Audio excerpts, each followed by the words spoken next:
December 7th, 1941. 7:55 a.m. 353 Japanese aircraft tore through the morning sky. 2,403 Americans killed. 8 battleships crippled or destroyed.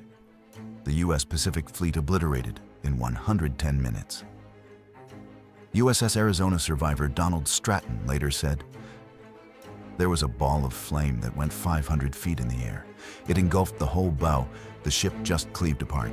1,177 men gone in 7 seconds." The next day, President Roosevelt declared war. 16 million Americans would serve.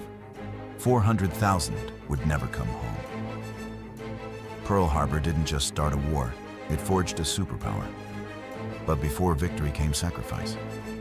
Part 2. Stalingrad drops tomorrow. 2 million soldiers, one frozen city. Hit subscribe for the full trilogy.